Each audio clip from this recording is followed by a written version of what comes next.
po jako akawuwo. Enteekateeka eyo abantu bano bagisabye.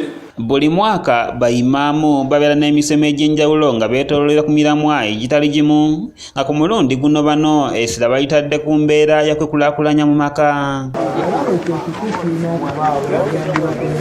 Omusomo ogubumbujjidde ku ssomero lya Mityana Town School gwetabiddwamu bayimaamu okuva mu disitulikiti okuli Mityana, Kasanda wamu ne Mubende. Lwaki omusiraamu tososola muntu wa ggwanga lye, lwa kika kye, lwa mbeera ye ne bw'ataba musiraamu?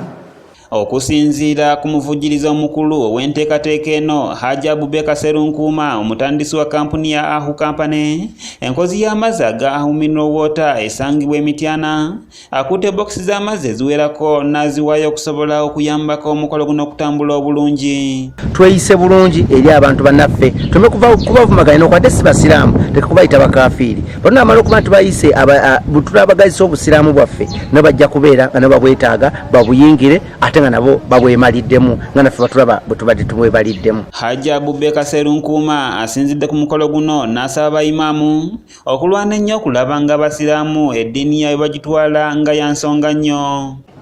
Nyongera okubeera nga nkubiriza abayisiraamu bonna gye muli mu Uganda, mu ggwanga lyonna okutwaliza awamu nti omuntu yenna waali nga musiraamu gw'olina okwagaliza atali musiraamu kumanya eddiini yaffe. Naye eddiini yaffe yonna gwe kennyini gwe nannyini yo gw'olina okubeera nga ogiwa ekitiibwa kyayo. Ekitiibwa ekyo ekiriwa ye Muisiraamu yenna okuba nga olina akabonero akakulaga nti omusiraamu. Akabonero ke kaliwa olina okuba nga oba toyambadde enkofiira oyambadde kanzu, oba toyambadde kanzu olina okuba nga olina sogida mu kyenyi kyo. Ate abamu ku bayimaamu abadde mu musomo guno ng'abayizi bategeezezza ng'emisomo bw'egiteba gyetaaga ennyo kubanga gibayigiriza bingi. Guno mulundi gwa 8 nga nzija mu musomo guno era sikyasobola kugusubwa olw'ensonga bye ngufunyeemu bintu bingi nnyo sisobola kuguleka.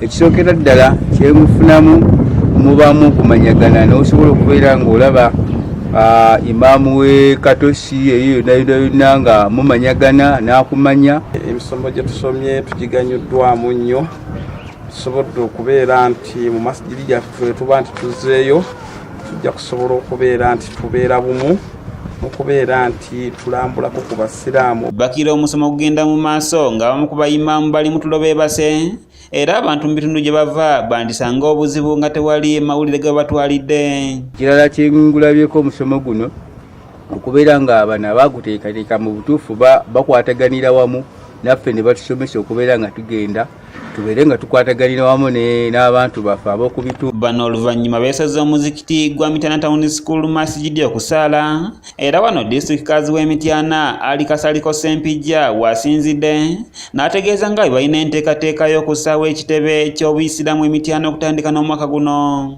Twagala omwaka guno tubeerewo n'ekitebe ky'obusiraamu ekyetombodde nga ky'abasiraamu nga kyabusiraamu si kyabusiraamu kuba abasiraamu batabuka obusiraamu bukusigalawo. Twagala se bagipange enteekateeka eyo abantu bano bagisabye tugitandika ogiteekateeka tufunewo ekitebe eky'obusiraamu. Ate Imaamu Kasozi okuva e Mukono nga yakoze omukolo gw'okuggalawo omusomo guno asabye bayimaamu okusomesa abasiraamu ebibi ebiri mu njawukana wamu n'okubeera n'obusosoze nga batondawo ebiwayi eby'enjawulo. Abantu b'okulembera tebaliimu busosoze bwonna. Ennaku zino bwajja ne mu muzikiti bukola ki? Abantu bakutunulira n'osaala nabo naye ne bagamba nti avaawa. Kwenda kuzino twafunayo abalangira bapya mu Uganda, mulimu abalangira baki? Imaamu Kasozi y'omu agamba nti singa bayimaamu banaakozesa ennimi abantu ze bategeera obulungi nga bayigiriza ekigambo kya Katonda, kino kijja kusobozesa ddala mesejji okutuuka ku bantu. Imaamu ateekwa okuba nga alina obusobozi okutegeeza abantu ebibakwatako ne babitegeera, ability to communicate in the language of the people, mu lulimi lw'abantu bayogereramu. Singa nzano nga njogera Lufalansa nabadde sirina kyenkoze naye Imam Seeka najja ng'ebigambo bye 9 ku 10 biri mu Buwarabu ng'abantu bagamba ne alifu tebamanyi bwe bagiwandiika. Kayanja Nyanzi yakusakidde eggulire lino okulwa ABS Television. Imaamu oteekwa okuba olina obusobozi obuwuliza abaki mu lulimi lwabwe lwennyini